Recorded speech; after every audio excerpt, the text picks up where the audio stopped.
It's not I as can tell you a efficient. great place that you could store your stuff. I'm ready.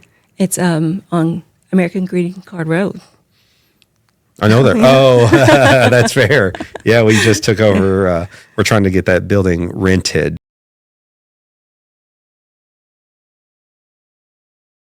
What's up, guys? Barrett Freeman here with another episode of the PropertyTales podcast. Did I say what's up? My name is Barrett Freeman. I don't know. Say it again. I've done those intros. I've done these intros so many times. What's up? I'm Tonya Freeman. I know I haven't introduced myself yet.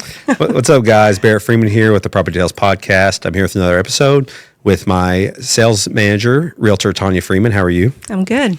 All right. I've been getting a whole lot of calls from people word of mouth that are trying to invest in our small town here in Eastern Kentucky. It's making me very happy. Right. But they always ask kind of the same questions, which all make sense and are logical. And I've developed some answers that I think make people feel more confident in me as a broker, and also as confident to bring their money to Corbin. So the first thing that they want to know is, well, how much money does it take to become an investor in real estate? In our small area of Kentucky, I always tell people it's a race to save $15,000 because a commercial house or a commercial loan requires 15% down.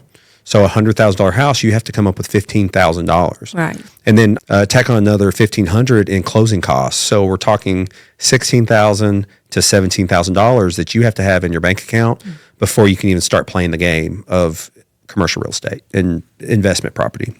So you know that I'm not an investor. That's not my forte. I know, but it's good to hear this stuff. It is, because I didn't know that. That's interesting, because I actually thought it was going to be a whole lot more.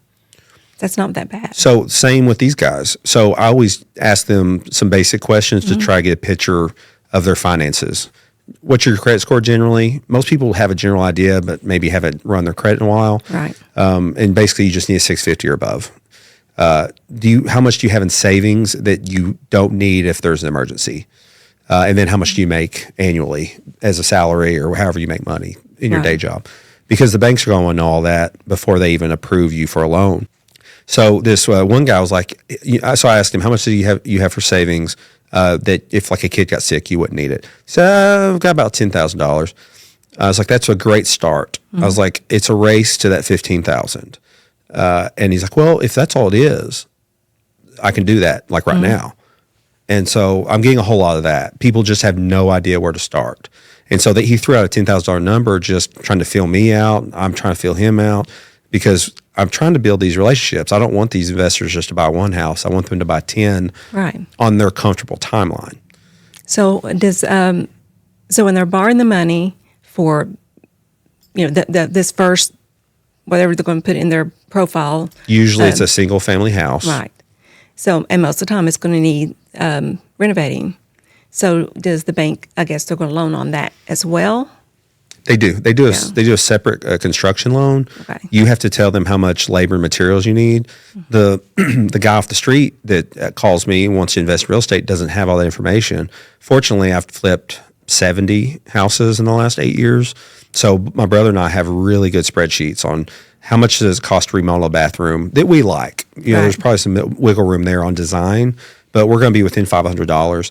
And the labor doesn't change that much depending on the design. As long as you're just changing colors, it's the same man hours. Right. So we have spreadsheet on spreadsheet on spreadsheet. In fact, we just reached out to an app developer who's going to actually codify all of these spreadsheets into an app, so we can walk through a house on an iPad and go into a bathroom, and Blake can say, okay, this needs a new vanity. It'll pull the data from the Lowe's website and give him different vanity options, and he can pick one on the fly. And what that's going to do is save him time down the road when he gets in front of his computer and he has to buy the materials he just made a list of. That's really cool. So he's got to make the list right now, then go to his computer and then manually click buy on each material.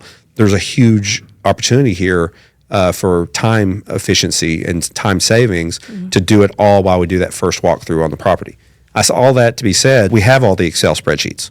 So if someone calls me and they don't know the answer to that question, well, how much money does it need in construction? It's an easy conversation. Obviously, update the kitchen, update the bathroom. We all know that. If you must. Right. And if you want to spend money, obviously get it to a standard where people can move in turnkey. But if you're wanting to push rents, kitchen, bathroom, and we can give them those numbers, you turn those to the bank. The bank will do a loan for the house for 85% of the value. They'll give you another 5 or 10 or 15 or 20 or 30 or 40,000. They'll do whatever it takes to get the house ready to rent, as long as the house is worth it. Right. Once you've remodeled. So it's very, very easy. Some banks actually charge you a down payment on the construction loans, and some don't. We only work with banks that don't charge down payments on the construction loan. Right. So if they charge you a down payment on the construction loan, is that going to be 2 down payments then? Yeah. Because and they combine it at closing. Yeah. So that's going to be kind of like a bridge loan. Is that right? It does work like a bridge loan because that you've not taken all your funds yet, and you can take all your construction funds as you need it, and you don't pay interest till you take it from the bank. Right. And then once the project's done, you tell the bank the project's done. They wrap both loans into one, so it kind of functions as a bridge loan. And then they'll give you one monthly payment until you either put a renter in it and it's cash flowing, or if you need to sell it, you sell it. Right. And so Blake and I have been doing both. We've been obviously buying houses and apartments, putting renters in them, but we've also been buying houses that don't work as investment properties, but we think we can add up to $20,000 in it and sell it for more. Right. And those are my favorite. And we've been having a lot of luck with that. Yeah. We bought, Blake hates when I talk actual numbers, but we bought 3 houses last month, single family homes that need, one of them needs $80,000. Basically, you've seen that house, the one on 4th Street, ripped to studs. It's going to be very nice though. We have a house in Barberville that needs $40,000. It doesn't need ripped to studs. It just needs everything updated. Right. And it's a big house. Yep. So the more square footage, the more it costs just because of man hours. The third house, we put $120,000 in. It was a luxury house, the Jarvis Street house. We ripped it to studs and made it super modern. Yeah. And so that's our biggest risk house, but we know that we can pay the debt every month until we sell it. Right. If we can't sell it, we'll throw a renter in it. It'll be tough to maybe get the rent to pay the bank payment, right, but at least we can mitigate our damages. So, if it costs us $1,400 a month to own that house, we can probably get $1,400 a month, but that doesn't leave anything for like maintenance. Right. And things break, and the bigger the house, the more maintenance. So, but if we think it's going to sit there for a year, we can slam a renter into it, and somebody's going to have the nicest rental house in Barberville by far. All right. So whenever someone rents a house from you and they move, what is the thing that you have to go in most of the time and do to, like, I don't know, clean up after them, I guess? It's rare that someone leaves an apartment that we don't have to touch. It's very rare. It does happen sometimes, and every once in a while, some renter leaves it better. They do something they're probably not allowed, but maybe they paint the baseboards or do something small. But for the most part, we have to paint every time someone moves out, because you're allowed to put holes in the walls to hang pictures. Normal wear and tear is what that's called. So we usually have to patch those holes, and then you have to paint. So instead of just painting the patches, because it just won't match. What people don't realize is paint on the walls does fade over time. So we can't just paint over the patches, because you can sell the patches. Right. So we always paint, and it always takes us about a day and a half, 2 days to paint these little apartments or even some of the small houses. We almost always have to do that. And then if we've deferred some kind of maintenance, deferred maintenance means something we could have maintained, but it wasn't affecting the rentability. Maybe it had an old vanity, and we're like, let's limp along for one more year with that old vanity, or that stove's 30 years old. Let's not change that stove this time. Let's wait till the next time. We usually, if we've done that for 1 year, we'll go ahead and replace the stove or the fridge. Get a like at Lowe's or Home Depot and get like appliances in bulk. We try. Sometimes we don't have the money for that, but when we do have the money for that, we try to get 5 to 10. It doesn't take much. I think people maybe don't understand what bulk means. Bulk really just means more than 2. Yeah. And you start getting these discounts. But what I found is the discounts don't get any bigger the more you add. They'll just be like, okay, well, if you're getting 5, we'll give you 20% discount. If you're getting 10, we'll give you a 20% discount. It's still huge savings. If you can do it, it's a huge advantage. But unfortunately, we often don't. Yeah. Do you have a warehouse? No, and that's something that a lot of people suggested. and it's something that we'll explore in the future. But then we have to hire a warehouse manager. We'd have to find some warehouse software to keep inventory, keep track of inventory. None of that's impossible, and all of that's definitely something within our expertise to do. We just haven't done it. Basically, we're just charging Lowe's to store stuff. Right. We have to buy it piecemeal. It's not I as can tell you a efficient. great place that you could store your stuff. I'm ready. It's on American Greeting Card Road.